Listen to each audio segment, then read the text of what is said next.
Olá, pessoal. Estamos juntos aqui mais uma vez no nosso podcast Pod Sistêmico. Eu sou o Júnior, sou terapeuta sistêmico e trabalho com a parte de clima organizacional e fit cultural. E nesse episódio em particular, vocês vão ver que isso tem muita coisa relacionada. E aí, não poderia estar melhor acompanhado do que as minhas amigas. Oi, pessoal. Eu sou a Abigail, terapeuta sistêmica e taróloga. Olá, sou Thaís Marques, psicóloga e consteladora familiar. Meu nome é Edneia, eu trabalho com as constelações familiares e com a psicogenealogia sistêmica. E é um prazer estar aqui com todos os meus colegas. Normalmente a gente insiste em se apresentar mais por conta dos nossos que estão nos vendo pela primeira vez, né? Mas já tem gente aí que já é nosso fã-clube. Já está acompanhando a gente faz tempo. Exatamente. Pô, legal, né? Bom, é claro que dentro das dores, a gente procura sempre trazer aqui assuntos que nós podemos auxiliar de alguma forma, trazer um outro olhar para vocês em relação às nossas dores. E são muitas, né? Temos muitas dores. E hoje a gente quis trazer as dores com a vida profissional, com a carreira. Aquelas pessoas que ou não conseguem ter o êxito naquilo que escolhem, ou se sentem perdidas no que escolheram. Porque talvez aquilo ainda falta alguma coisa, é incompleto, né?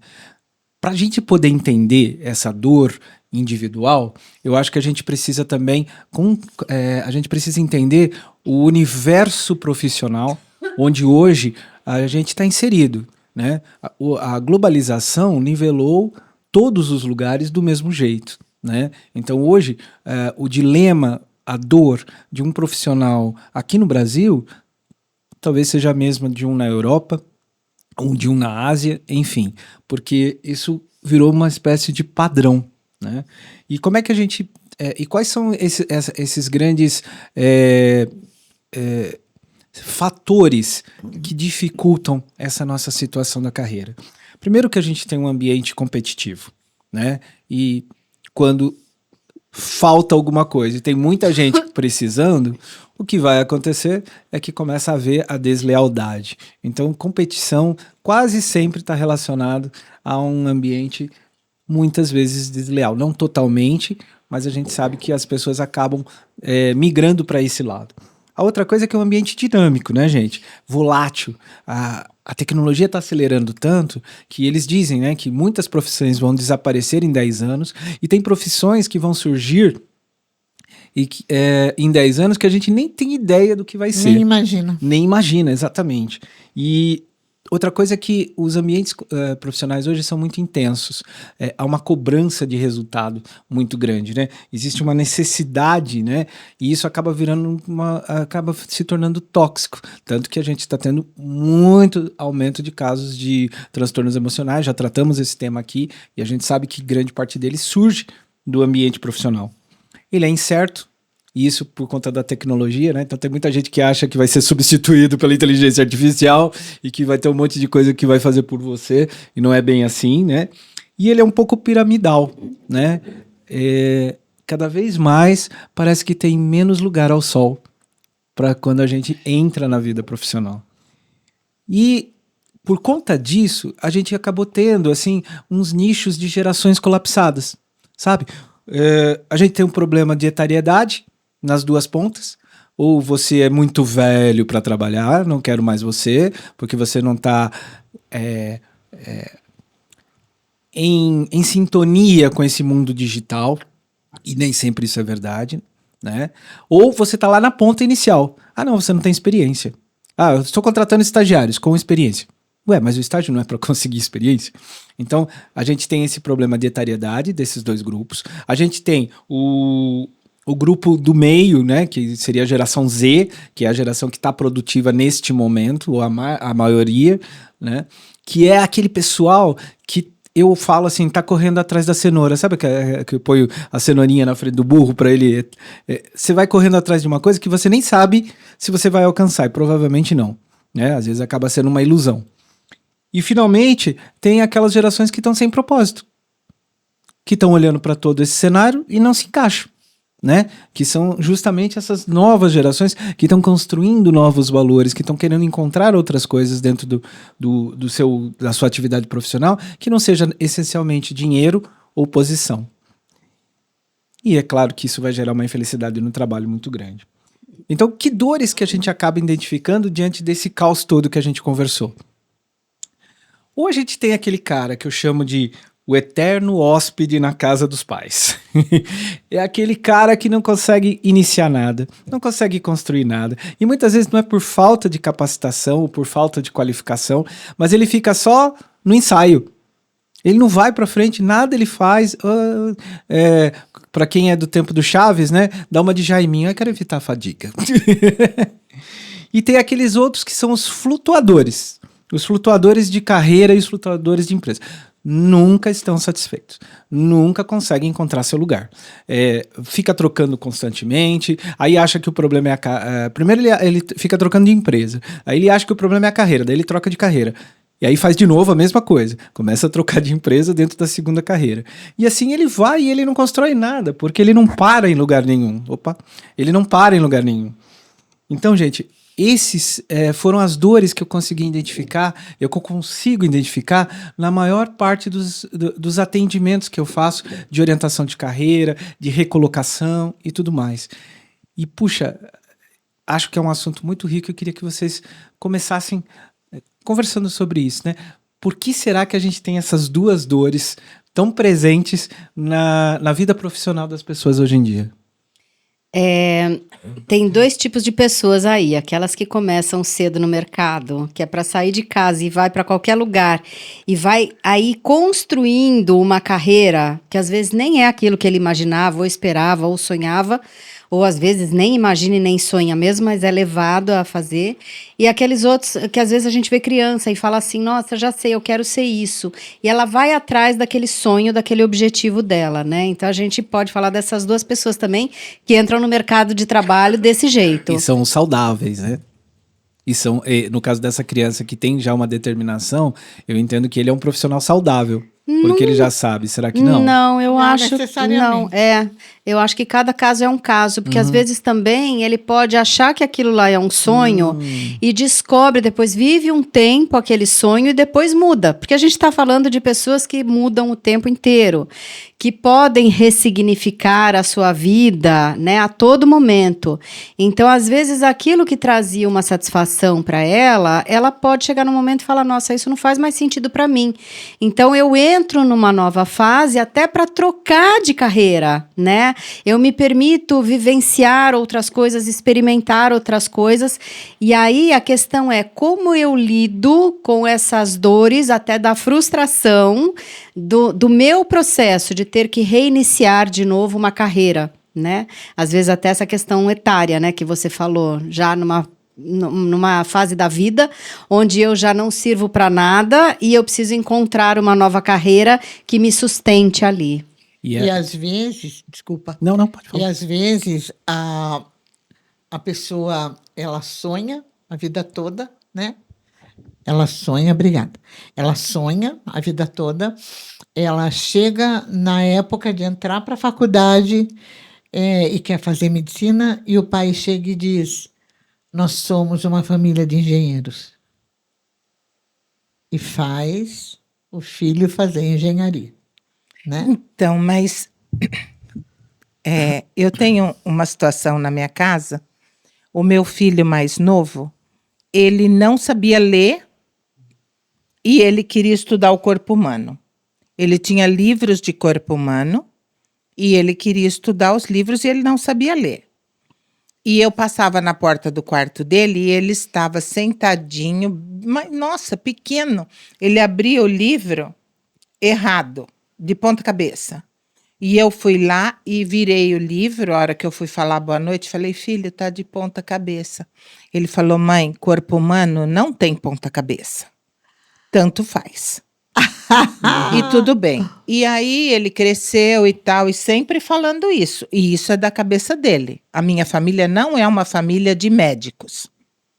E aí ele quando prestou o primeiro vestibular e ele não passou, o primeiro vestibular não, a primeira bateria, e ele não passou, ele ficou arrasado. E eu conversei com ele, eu disse, olha, você não tem obrigação nenhuma de ser médico. Você vai ser o que você quiser. Porque realmente, gente, vamos falar a verdade, a gente sabe que é difícil entrar numa faculdade, super numa difícil. boa faculdade de medicina, né? Aí ele olhou para mim e falou assim, não, mãe, eu vou voltar pro cursinho. Porque se eu não for médico, eu não vou ser nada nessa vida, porque eu nasci para ser médico. E ele, sem saber, ele voltou para o cursinho e parou de olhar e ele já tinha entrado numa excelente faculdade, por sinal, perdeu a vaga porque não viu. Mas Ai, mais que loucura. 6 meses e ele entrou. Ele se formou super cedo. A pandemia realmente atrapalhou a parte que vem depois da residência, né? A especialização da residência. E ele ficou meio assim, sabe? Eu acho que até foi muito bom esse tempo dele, porque ele, um dia, ele falou para mim, eu já decidi o que eu vou fazer de especialização. Aí, quando ele falou para mim, eu olhei para ele e fiz, vá, jura que é isso que você vai fazer? Porque era o que ele falava desde pequeno. Mas, por um momento, ele entrou nesse momento de dúvida se era isso mesmo que ele queria se especializar, e depois ele chegou nesse ponto. E hoje nós temos já mais 2 médicos na família que estão aí no caminho de se formar. E é uma coisa assim, eu não sei se é de família. Eu acho que tem profissões que são... Dom mesmo, né? Vem A com a pessoa pessoa, vem pronta, né, pra sabe? isso. Ela já vem pronta para isso. E é lógico que todo o apoio dos pais, Base. né?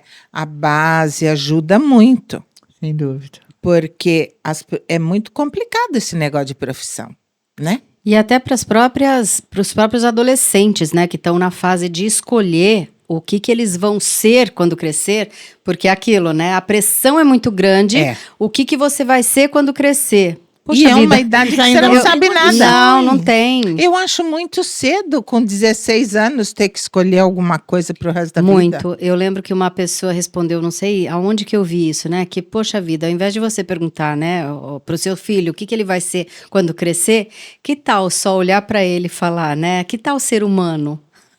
É muito bom. Eu achei uma resposta ótima Olha, isso, né? Ser Eu humano tenho- e ser feliz, né? Ser humano e ser feliz, porque ninguém fala em felicidade. Não. Eu ia falar, eu queria estender essa sua fala, né? Quer dizer, eu quero ser médico numa família de engenheiros, né? Isso tem muito a ver com crença, né? Uma Sim. crença passada sistemicamente. Sim. Ou o que você pensa sobre isso em relação a essa fala mesmo que você colocou? E é real, porque eu conheço essa família. E são crenças mesmo que foram passadas, crenças muito fortes, né? E realmente, e quem falou isso foi um padrasto, não foi um pai. Mas o pai e o padrasto eram engenheiros. Então, essa pessoa ela já estava sob a guarda de um padrasto. E ele que falou, não, você não vai fazer medicina, não. E ele foi um bom engenheiro, mas um médico frustrado. Ele gostaria de ter feito medicina. Um bom engenheiro, mas talvez não feliz, né? Mas eu ia falar uma outra coisa. Mas aí, Esqueci. Biga, entra a psicogenealogia, sabe? O que foi que esse sistema não teve construído lá atrás? Ou perdeu? Para que pudesse ter tantos engenheiros agora nessa família para reconstruir. Sabe? A gente precisa olhar E o para filho isso. mais velho dessa pessoa também é engenheiro. Mas foi por opção, esse não é forçado, né? Foi por opção. Então, e tem gente que é contrariado desde o princípio, né, Júnior? Porque até quando vai começar a ler e escrever, a professora impede que O escreva canhoto, com a mão né? esquerda. É o canhoto contrariado, né? Ele tem que aprender a escrever com a mão direita, e isso também traz consequências muito sérias para a pessoa. Nessa parte de crenças, assim, uma das coisas que eu acabo observando, né, é o choque de gerações, né? Então, por exemplo, as primeiras gerações, que teoricamente são nossos pais, né, são gerações que foram criadas dentro de uma disciplina muito rígida, dentro daquele conceito, que era o conceito da época, né? Eu vou começar numa empresa com 14 anos, vou crescer lá dentro e vou me aposentar lá dentro. Aí, isso, de uma certa forma, acaba sendo passado para os filhos e depois desses filhos, já mais atenuado, para os netos. E aí começa a entrar essa frustração. E essa primeira geração, né, que a gente estava falando em outros episódios, a fonte mais alta, né, os avós, né, Sim. eles trabalharam por sobrevivência, não por prazer. Então, de uma certa forma, essa crença acaba sendo transmitida aos seus descendentes. Ou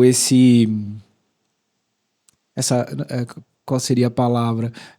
Esse sacrifício, essa exclusão do prazer no trabalhar? Sacrifício, até hoje a gente ouve falar que eu me sacrifiquei para colocar comida em casa. Eu tem me razão. sacrifiquei para dar o sustento Perfeito, para a família, para pagar a melhor faculdade para você. Então isso vem com um peso enorme, né, para toda geração que segue aí.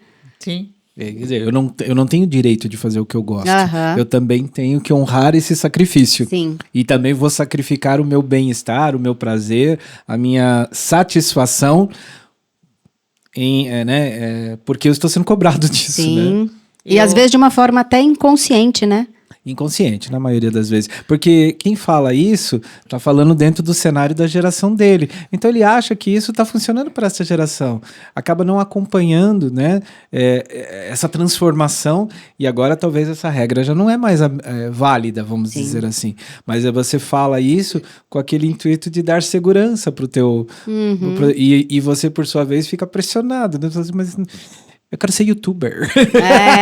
Olha, quando eu me separei, eu fui fazer um curso de designer de joias em São Paulo. E eu ficava me culpando muito que eu não tinha faculdade, porque eu me casei com 17 anos e criei filho, e, né? Muito bem. Cheguei nesse curso e tinha um engenheiro, engenheiro que faz planta, como é que é o nome dele mesmo? Engenheiro civil. Engenheiro civil, obrigada. Tinha engenheiro civil que tinha trabalhado na profissão por 15 anos e não tiveram filhos, o casal. Ele guardou dinheiro para ele poder desenvolver uma coisa que ele gostasse, né? Que era designer de joias que ele queria fazer. E um outro engenheiro, um engenheiro eletrônico, um japonês recém-formado, nessa oficina de joias tinha assim vários metais e tinha um estanho. Esse japonês pegava e o que você pedisse para ele cortava assim o estanho, dá para cortar um elefante, uma Branca de Neve, um Pluto, o que fosse, ele dava a forma. Parece essa máquina agora que você põe lá e ela vai fazendo. Impressora 3D. E aí esse moço também era engenheiro eletrônico. Daí ele falou assim para mim, eu desde o princípio queria fazer uma faculdade de artes. Mas o meu pai, né, japonês muito rigoroso, disse, não, você vai me entregar um diploma de engenharia, porque senão eu não permito que você faça artes. Eu quero que você tenha uma carreira decente. Ele fez a faculdade todinha, terminou, pegou o diploma, entregou para o pai e falou, toma, pai, esse diploma é seu, porque eu não vou usar. Mas como você exigiu, né, tá aqui, e agora eu vou fazer o que eu quero. E se instalou no curso também. Então, na verdade, o que eu fui aprender lá? Que, independente de você ter uma faculdade ou não, você necessariamente deve fazer aquilo que o seu coração faz bem, né? Ou que você se sente realizado. Naquela época, essa foi a lição que eu aprendi nesse curso.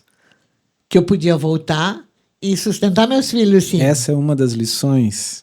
Olha só, você aprendeu isso lá atrás, né?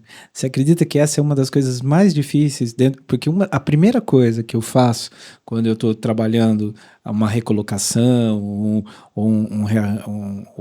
seja uma recolocação ou uma mudança de carreira, a primeira coisa que eu trabalho é a pessoa olhar para a sua essência. E a galera não consegue olhar para a sua essência. E quando ela olha, ela toma um susto. Tem os meninos, né, que podem dizer bem isso. Eles tomam um susto, Biga, porque a essência não tem nada a ver com o que ele está fazendo. E aí ele fala... E eu sempre digo para eles, não existe essência ruim. Todas as essências têm o seu papel. Agora, quando você sintoniza o que você faz com a sua sintonia... Não tem barreiras para isso, né? E, inclusive, dessa parte que eu estava lendo sobre as possíveis barreiras, né? Que acabam gerando essa frustração, tipo essa que você falou, os pais impondo, tem também um outro lado que tem um pouco a ver com aquilo que a gente estava conversando sobre alienação parental e sobre casais, que é a questão... Também quando você tem um sentimento, o filho, no caso, né? Enquanto ali dentro do núcleo familiar, ele tem um sentimento de abandono ou de predileção, sabe? Do tipo, não, esse aqui vai ter que fazer a melhor faculdade, vai ter que fazer o melhor curso, porque não sei o quê, que papapá. Você faz o que você quiser. Não dá suporte. Fala assim, nossa, meu filho mais velho é tão inteligente. Agora do meu não é muito. Eu vivi isso Que na minha horror. família, né? Jura? Minha irmã, ela fez faculdade desde muito cedo, CDF e tudo, e eu era a Ovelha negra da ovelha família. negra, vagabunda que não estudava, não gostava, né? Hoje eu entendo que naquela época o TDAH não me deixava também, né, ter essa disciplina, esse foco. Mas eu sempre tive esse lugar de excluída porque eu não era tão inteligente como minha irmã, porque eu não era estudiosa como a minha irmã. E aí você veja o impacto, né? Porque, me permite, né? Você costurou algumas carreiras antes de você se tornar terapeuta, né? E então, olha só o quanto o seu caminho poderia ter sido abreviado, né? Se você tivesse tido esse mesmo apoio e principalmente, né? Esse mesmo olhar de entendimento. Você falou, hoje eu sei que é o TDAH. Tem pais que não querem nem olhar o que está acontecendo, volta naquele ponto que você falou do apoio, o apoio da relação de casais, o apoio é de qualquer relacionamento, né? O bullying começa em casa. Senti um certo... Né? Mas não é verdade, gente? Porque você acabou de falar do seu filho. Pô, ele teve esse suporte, os dois tiveram. Então, cada um conseguiu olhar para si mesmo e enxergar, independente, né, da nossa vendedora mora aqui, né? Nada. Gente, minha mãe fazia tudo, né, para empurrar para o casamento, para o relacionamento. Tadinha, porque era nisso que ela acreditava. Não vai aí nenhuma crítica. Mas o meu pai era funcionário da faculdade de medicina. Eu tinha PUC de graça. Eu tinha bolsa total. E meu pai nunca me incentivou. Olha que loucura. E olha só que louco, né? Eu cheguei a ser Meu empresária. meu pai era um cara sensacional. Fora isso. Eu cheguei a ser empresária e tive um sonho de ser lojista dentro de um shopping center. E eu tive 3 lojas dentro de um shopping. Antes de chegar na terapeuta que eu sou, né? Posso fazer uma piadinha? Pode. Teve 3 lojas e não consegue fazer o Shoptime das velas da sua filha. Falei pra você que meu tempo passou, não quero mais, fiquei com trauma disso. Continue. Mas olha só que louco, eu sempre trabalhei muito com vendas, a minha vida inteira eu fui vendedora, representante, e chegou uma época né, acho que nessa época que eu tive maior sucesso na cabeça ou na visão dos meus pais, que eles falaram, nossa, Thaís, você puxou os seus avós, a sua família, os seus ancestrais, porque todo mundo teve comércio. Meu avô era marmorista e ele fazia aquelas peças de mármore dos cemitérios, né? Então ele era um grande marmorista. Cemitérios famosos que a gente tem em São Paulo. Meu avô materno também era representante, vendia. Passou a vida inteira vendendo também. E aí, nessa época, nossa, Thaís, você representou. Então, quanto eu também estava conectada nesse sistema familiar, onde eu estava replicando uma história que talvez não de sucesso, porque o meu avô materno foi excluído e meu bisavô paterno também foi excluído. Os dois que trabalhavam nisso, eu vinha honrando esses ancestrais. Putz, que legal isso, né? E o sistema tentou te excluir de novo. E tentou me excluir de novo. Que loucura. É muito interessante você poder olhar e descobrir qual é a relação da sua escolha com o que aconteceu lá atrás. Sim. Né? A minha avó paterna, ela tinha loja.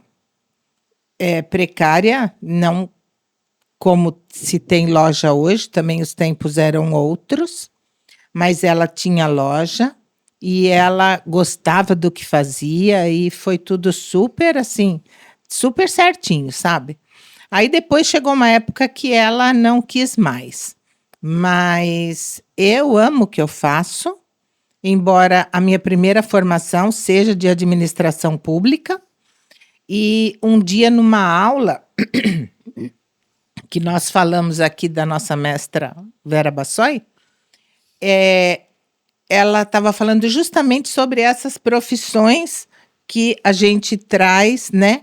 E eu falei para ela, engraçado, eu não achei nada na literatura que me trouxesse para esse caminho de administração pública. Porque a administração de empresa tem muitas faculdades, mas a administração pública não. Aí ela falou assim para mim, quem no seu sistema familiar perdeu muito dinheiro por causa do governo? Menina, nessa hora, parece que me deu um choque por dentro, assim. E eu falei, meu Deus, foi o meu avô. Ele perdeu tudo que ele tinha guardado para comprar as terras que ele queria, porque o Getúlio mandou queimar o café. Então, eu falei, gente, que sensacional que é isso. Eu nunca ia fazer uma relação dessa. E depois... Conscientemente não, né? Não. E depois disso, o meu avô também se tornou comerciante. Olha só. Uau, olha que honra que você faz. Por isso que é muito importante essa visão sistêmica, onde traz a importância de olhar a história, a sua história e dos seus ancestrais. Perfeito. Olha, eu tenho esse nome de Abigail porque a minha mãe, a mãe dela, como vocês já sabem, sumiu no mundo, né, quando minha mãe tinha 7 dias. E foi a madrinha Abigail, irmã do pai da minha mãe, que criou minha mãe. E a madrinha Abigail, ela casou, também muito nova, e ficou viúva quando fazia 1 ano de casamento. Aí ela foi trabalhar na fábrica Votorantim. Aí lá ela se apaixonou por um mestre. Chamava mestre, não sei por quê. É o que hoje se fala o especialista. Tá. Então era um mestre e eles se apaixonaram. E como ela já tinha sido casada, lógico, acho que mesmo lá em 1930 a coisa ficou quente. Ela engravidou e ele escondeu que era casado. E naquela época também não punha o nome na certidão de nascimento. Muito bem, mas esse menino, ele se transformou num homem maravilhoso, tá? Honrou muito a mãe dele e também se tornou um profissional e um homem bem-sucedido com uma família maravilhosa. Mas muito bem, eu honrando a Abigail, né? A Abigail nunca mais casou. Mas eu honro ao contrário, né? Porque eu peguei e casei. Tá casando por você, pela madrinha Abigail e para todo mundo no sistema entre ela e você. Então, é isso que eu digo, é a lei da compensação, né? Tudo bem, eu concordo sempre que igual você disse, que eu caso bastante. Mas a gente, é lógico que a gente não vê isso, mas no fundo, né? Quando a gente tem essa lealdade cega, a gente invariavelmente vai se auto-sabotar. Não é Sim. verdade? Sim. Você fazendo um olhar para isso, você fazendo um olhar também para essa escolha, a gente está se auto-sabotando, né? E é interessante você falar isso do autossabotamento, né? Porque chegou uma época da minha vida, um momento, que eu literalmente quebrei, né? Então, assim, hoje eu não suporto mais vender, não suporto mais ter loja, não quero mais. Mas eu precisei passar por tudo isso, eu precisei honrar todo aquele lado da família para chegar um momento e falar, bom, agora precisa mudar. E aí, nesse momento que eu me vi sem a carreira, Júnior, que eu falei, o que eu vou ser agora? Que eu tive que reconstruir, refazer um caminho, e aí que eu fui para o lado terapêutico, que aí é a ovelha negra entrando para salvar o seu sistema, né? A si mesma e ao seu sistema, onde eu busquei a psicologia e as constelações familiares, que minha vida aí deu um up, né? E que coisa linda, porque você olhou, harmonizou, e sua filha Sim. é uma comerciante, mas não por peso, Não. mas por escolha. Sim, é isso mesmo. A Bebosque, A Bebos. as velas aromáticas deliciosas, Ei, terapêuticas. ei, não vamos falar da Bebosca agora. Meu patrocinador vai ficar bravo. Mas essa mudança de carreira exige muito para as pessoas que são da minha geração. Como você trouxe, os jovens de hoje, eles têm uma outra facilidade, né? Desprendimento, né? Desprendimento. Nossa, é outra vida. Agora, para uma pessoa da minha geração, é muito difícil abandonar uma carreira e falar assim, agora chega. Agora eu não quero mais, eu vou fazer outra coisa. Por mais que eu me empenhe no meu trabalho terapêutico, que é muito bom, eu adoro o que eu faço, mas é tão difícil deixar o lojinha, menina. Né? É difícil. Olha, eu acho que você... Tudo bem, eu sei que você é italiana dos pés à cabeça, mas eu acho que se você fazer a genealogia, foi algum árabe que encostou lá na botinha. Pode ser mesmo, viu? Pode Porque ser. eles são fantásticos na parte do comércio. Você O só meu não batiza pai- isso. No meu exame de árvore DNA, genealógica. não, de DNA mesmo que eu DNA. fiz, não tem, não consta nenhum Traço árabe. daquele- Não, aham. mas o meu pai dizia que ele tinha, sim, pessoas que eram de lá. Bom, daí a gente não é o DNA, mas é a epigenética, né? É a epigenética e eu falo que... Eu falo isso, não está em livro nenhum, pelo amor de Deus. A gente tem um DNA físico e um DNA espiritual. Sem dúvida, concordo. E o meu DNA espiritual é daquele lado, que eu adoro. Ó. Olha, eu acho que todo mundo, você estava falando da nossa geração, né? Que tem essa dificuldade. Tem outras dificuldades também. O lado da família da minha mãe é um lado muito carente, sofreu muito, passou fome, foi muito difícil. Havia muita dificuldade. Do lado do meu pai, também teve as suas dificuldades na guerra. Depois, a região do meu pai, como eu disse, foi inundada, então eles eram agricultores, não tinham o que fazer, vieram para cá. Não foi com uma mão na frente e outra atrás, mas, de qualquer forma, perderam alguma coisa, né?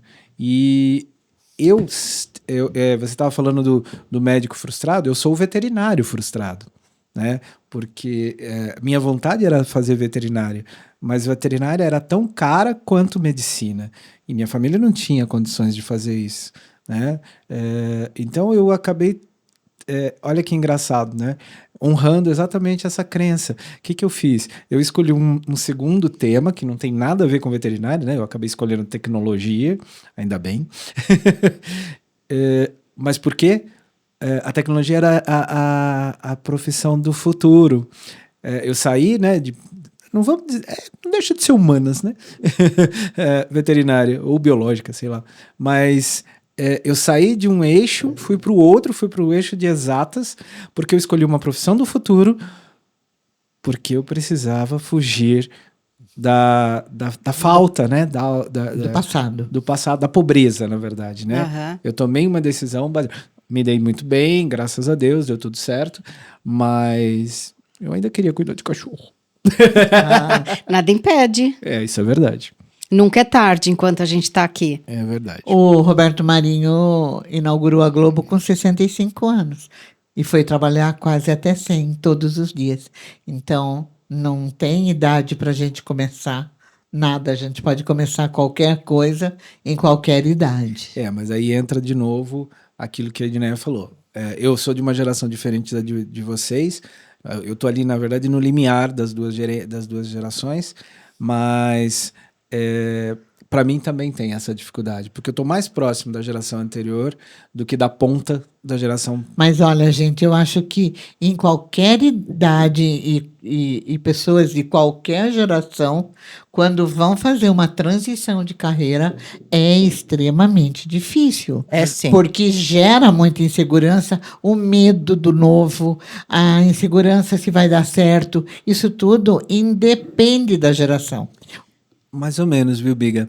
Essas gerações mais novas, elas são totalmente desprendidas, os valores são outros. Sim, Elas vão atrás do prazer. Então, por exemplo, assim, o que está surtando as empresas hoje?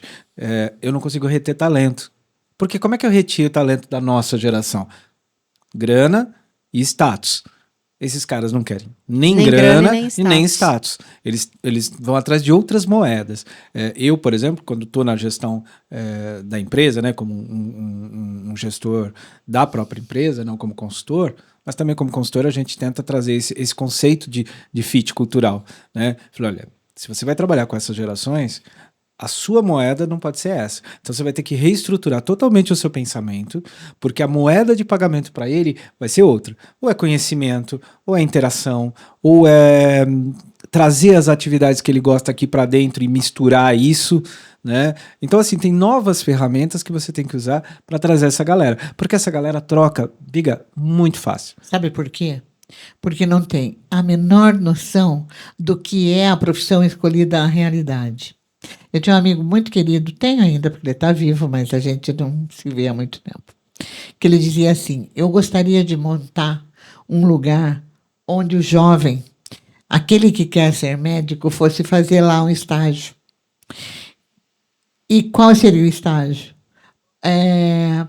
Entender o que acontece num pronto-socorro, principalmente início de carreira, que a pessoa chega com diarreia, vomitando, alcoolizada, inteirinha cortada, em surto, e você vai ganhar um salário metade do que você pagava como mensalidade da faculdade. Quando é a metade, né? Quando é a metade. Então, você vai ter sono, você vai ter fome, você vai ter vontade de ir ao banheiro e não pode, porque você está suturando um paciente que levou mais de 15 facadas. Então, mostrar uma realidade, né? Às vezes a pessoa, eu quero ser médico, mas não pode ver sangue. Não tem nem ideia do que seja isso. Não sabe que vai ter que pegar uma agulha, colocar uma linha e costurar uma pele. Então, ele falava, eu queria dar esse impacto no jovem, para ele entender, né? Pegar um engenheiro e botar ele na realidade do primeiro, segundo, terceiro ano de engenharia, né, que se mata de fazer todos os projetos, não tem um reconhecimento, e quem leva o nome é normalmente o dono do escritório ou o dono da empresa, né? Então, todas as ideias inovadoras que você tem são passadas para outro e é essa a vida. Não adianta se frustrar. Então, de onde vem tanta frustração dessa moçada? É de não ter noção da realidade da profissão escolhida. Sim, tanto que nos estudos que falam sobre as gerações, para as últimas gerações, que é a Y e a Z, os millennials, né, e os centennials, que eles chamam, acho. Enfim, essas duas últimas gerações, que são o pessoal mais recente e mais ativo, o que eles falam é assim, como que eu posso dizer assim, não quero mais o modelo tradicional de ensinar, de eu sentar atrás de uma mesa e não sei o quê. Eu quero entender, eu quero fazer, eu sou mais rápido, eu preciso entender o que acontece. Então, isso também é um outro problema, porque as áreas de formação, as áreas acadêmicas de formação não estão entendendo também como é. E é exatamente isso que o seu amigo falava. Porque o cara quer entender. Não é a área acadêmica, não. É desde o pré-primário, ensino fundamental, Júnior. Porque as crianças, elas estão atualmente, elas não conseguem mais ficar dentro desse modelo. Sim, sim, perfeito. Arcaico. Porque eles já são a geração alfa, que vai ser 10 vezes pior do que essa daqui. Né? E o grupo escolar não muda. Não consegue mas tem ter muitos uma modelos atualização. muito bonitos, né? Eu não sou um especialista em pedagogia, mas tem muitos modelos muito bonitos que já entendem isso. E custam caro. Caríssima essas escolas. Nem todos têm acesso a ela. De repente é a hora... Não, melhor, né, Thaís? Ninguém tem acesso. É muito pouco o número de pessoas que conseguem. Então, é a hora da escola pública repensar isso, formar, qualificar, entender esse novo modelo. Porque vamos gerar frustrados de novo. Mas agora eu lembrei o que eu ia falar. Na verdade, eu ia falar, porque a Edneia falou que ela fez administração pública, né? E ela não usou. Mas vamos fazer um fofocalizando aqui? Vamos. Ela não quase foi uma primeira-dama de uma certa cidade? Não, acho que não também, mas ela cuidou... Não, eu tô enchendo o saco, eu tô só brincando. Tá. Então, o curso ia servir para você ser primeira-dama. Mas eu usei... Quando eu fui tesoureira da creche. Da creche Maria Clara, do Instituto Maria Claro. Foi muito bom. Naquela ocasião, eu me vi utilizando o que eu havia aprendido, sabe? Mas falando de geração, eu ouvi, eu não me lembro agora o nome do rapaz, mas eu posso falar porque está na internet. Para quem quiser ver, ele é um profissional muito bem sucedido, dá cursos, uma série de coisas, tudo voltado para desenvolvimento tecnológico, desenvolvimento de vendas. E ele relata o seguinte: quando ele era bem jovem, ele tinha uma idade muito novinho, ele ainda é jovem. Ele arrumou um emprego na empresa de um amigo do pai dele para ser office boy. Eu nem sei se ainda existe essa profissão, porque agora eu acho que não tem mais, né? Nem contínuo. Aí ele foi lá, ele disse, no meu primeiro dia, eu fiz todo o meu serviço e fiquei parado. Aí o amigo do pai dele disse, agora você acabou? Você já fez tudo? Fiz. Então você vai recolher o lixo de todos os lugares e leva em tal lugar. Ele se sentiu ofendidíssimo. Recolheu, fez o que o homem mandou, sem falar nada, chegou em casa e falou um monte pro pai dele, que ele não ganhava para isso, que não foi para isso que ele foi contratado e tudo mais. O pai dele falou muito bem, não foi mesmo. Então, para você aprender, a partir de hoje, você vai recolher o lixo aqui de casa também. Todos os dias e vai pôr lá fora. Porque quando a gente está no início de carreira, a gente tem que ter a humildade de fazer aquilo que é necessário. Sim. E sabe, Júnior, e ele fala isso, que isso serviu como lição para a vida dele. Sim. E muitos jovens hoje, eles não estão dispostos a fazer qualquer coisa que não seja o estritamente contratado. Sim. E não só isso, né? O que é da vontade, né? Hoje Sabe não, que a gente hoje não se tem mais muita essa- facilidade também. É, Muita facilidade. O Gui sempre falava, porque o padrasto do Gui era milionário. Não tinha grana, era milionário. Tanto que ele foi estudar na Suíça. Aí chegou lá, ele falou assim para o padrasto: eu quero um carro. O padrasto: nossa, que maravilha, jura? Você quer um carro? Compre. Ele falou: como que eu vou comprar? Eu não tenho dinheiro. Trabalhe. É o único jeito da gente ter dinheiro para comprar um carro. Porque eu pago a sua faculdade, eu pago a sua comida e eu pago os seus livros. Ponto. O resto, meu filho, é com você. Aí ele foi vender peixe, entregar peixe, vender não, entregar peixe para uma peixaria, foi entregar flores nos velórios, até que um dia, Aí vem coisa. uma mulher ergueu o braço no caixão. E ele nunca mais. Deu trauma, coitado, não vai mais ao velório. A morta estava viva. A morta não é movimento involuntário que o morto tem, né? Ah, não sei, Eu nunca vi. Eu também Nem não. eu. E espero não ver tomara que também. não veja. Mas então agora é assim. Coitado do Gui. Traumatizou. Ó, largou a coroa de flor lá e nunca mais pegar a flor. Mas daí ele tinha que substituir, né? Porque daí ele foi limpar apartamento. Então ele limpava mesmo, fazia limpeza, ele e mais uns amigos. E daí ele, primeiro carro dele comprou a meio com o melhor amigo da faculdade. Os dois trabalhavam junto, guardaram junto, né? E depois, mais tarde, ele continuou trabalhando e daí ele comprou a metade do amigo. Acho que o amigo fez também para ajudar um pouco ele. Agora, o filho vai para a faculdade. Ai, pai, quero ir para Nova York no primeiro de ano.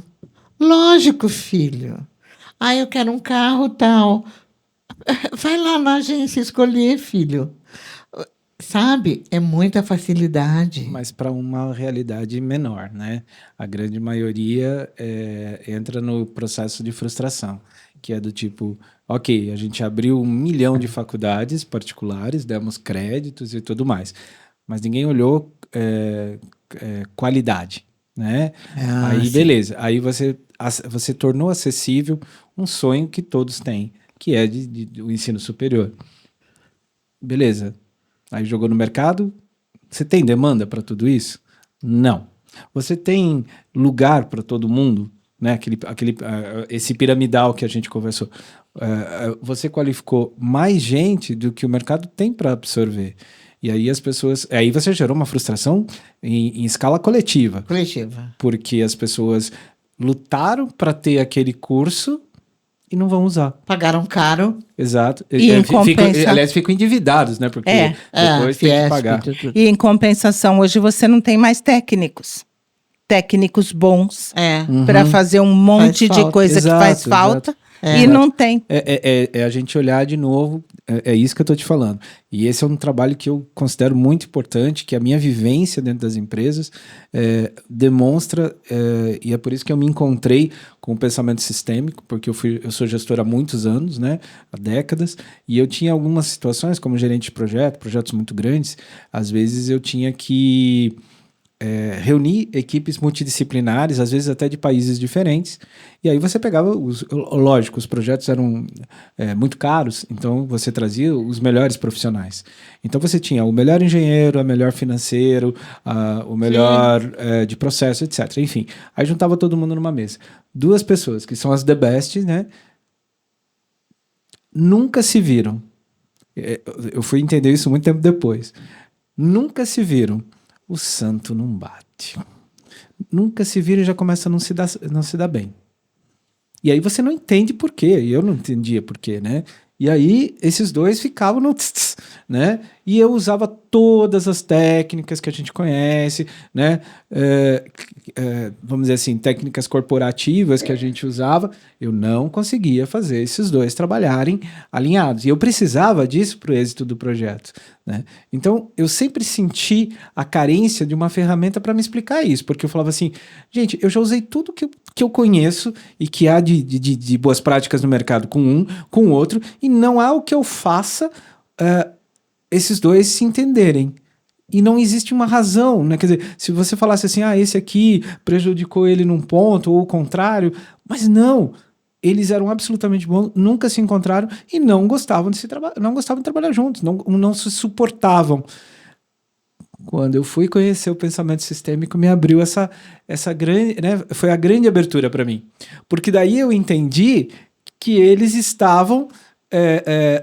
o incômodo de um com o outro era que um representava provavelmente um algoz, uma dificuldade no sistema do outro. Então eles estavam olhando rivais, ou dores, né? Estão olhando dores. Você está representando inconscientemente para mim uma dor não trabalhada, não resolvida no meu sistema e vice-versa. E aí eu falei, putz, mas que coisa mais fácil, né? Com o pensamento sistêmico, com uma constelação, eu resolvo isso. Né? Então foi a hora que foi a grande virada, a grande pegada que eu comecei a entender que o pensamento sistêmico a gente usa muito nas questões pessoais, mas gente, é uma tremenda de uma ferramenta também para resolver os problemas corporativos. Sem dúvida. Porque tudo acaba em pessoas. Sim, eu queria aproveitar esse gancho seu até para falar, porque existe muita briga aí falando sobre constelação familiar, né, que às vezes crucificam o Bert Hellinger até e falam muito por ele ser nazista, né, todo mundo vem com essa fala, que na realidade nem é verdade, ele nunca foi nazista, né, ele é alemão, nunca foi. mas ele nunca foi nazista. Então, eu queria só colocar que as constelações traz esse pensamento sistêmico, onde existem 3 leis, e a lei principal é a lei do amor e da inclusão.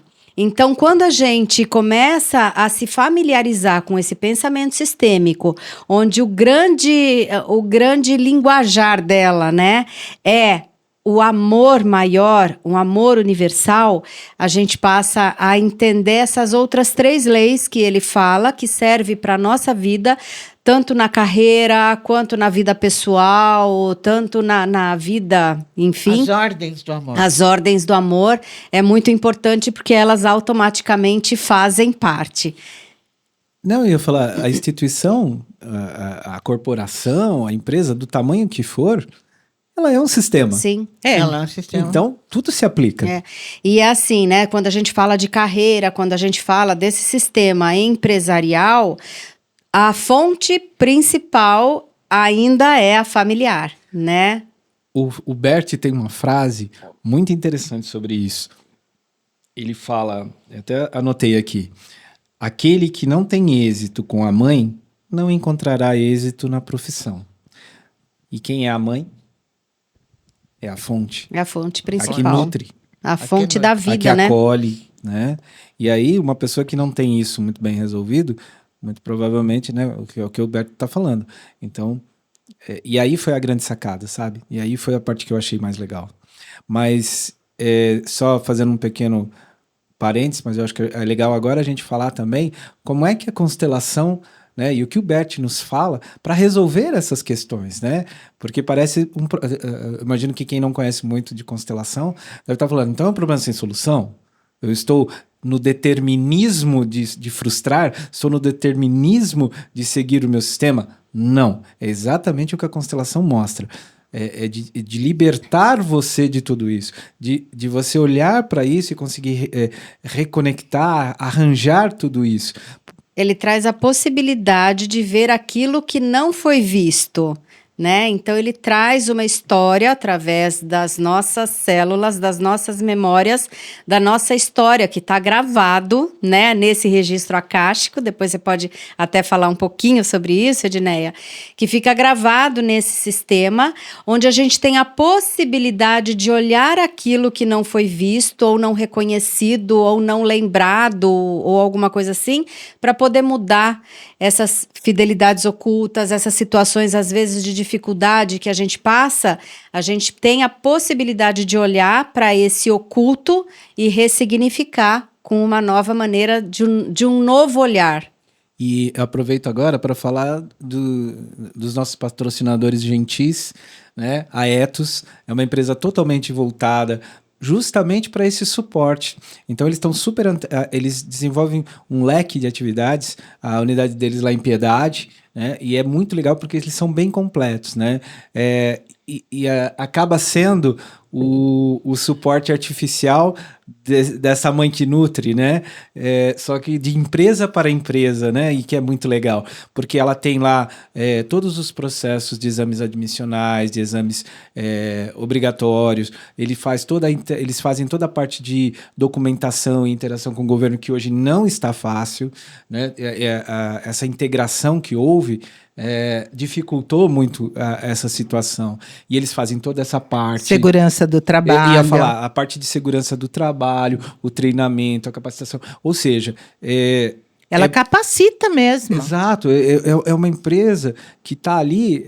Se você, outra empresa, está meio perdido em tentar entender o que é dar o que é esse nutrir, o que é esse dar suporte na sua condição de empresa, é uma empresa como a Ethos que faz esse papel. Então, até queria agradecer muito lá as meninas por terem, né, patrocinado e prestigiado esse nosso episódio. E nós temos também uma outra unidade deles aqui em Sorocaba. Olha que legal! Que fica naquele edifício do lado do Iguatemi.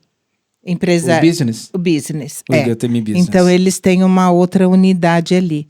É uma empresa familiar.